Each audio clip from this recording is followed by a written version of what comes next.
Now, a hurricane, of course, is a rare thing for the Northeast, so South Florida residents are becoming the sounding boards and advisors for family members who don't know how to prepare for a storm like this. CBS 4's Jorge Estevez is on South Beach, and George, you've been getting pounded by some nasty weather.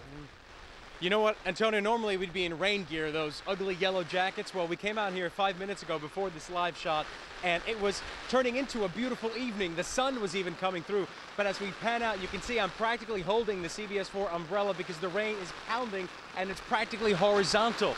This is what we're seeing right now along the beach. I'm on South Beach, and people left this area in a hurry. However, throughout the day, that we still have to consider ourselves lucky, and now we're responsible for our family and friends up the East Coast. Hurricane Irene brought South Florida wind and rain. At times, she sent people scurrying. And yes, it may have led to empty outdoor cafes along our most famous streets. But in the end, Hurricane Irene could have been one of our average everyday summer thunderstorms. But that will not be the case for our friends and family along the East Coast. I think that they don't think it's going to come.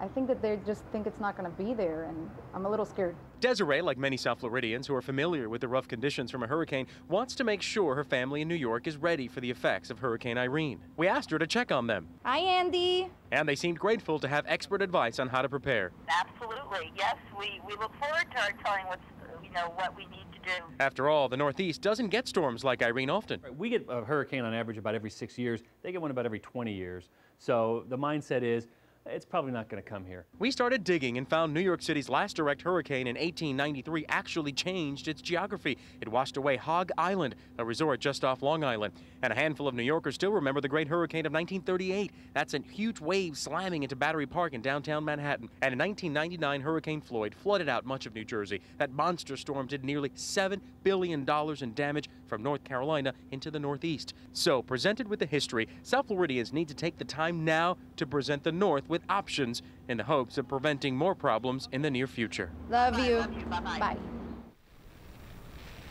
And again, the rain is practically slowed down. The sun's starting to come out. You never know with these storms. What we do know is you should help out your family and friends up north. Go to cbsmiami.com/preps. Send them the link so they can have our guide. We're live on South Beach. Jorge Estevez, CBS 4 News.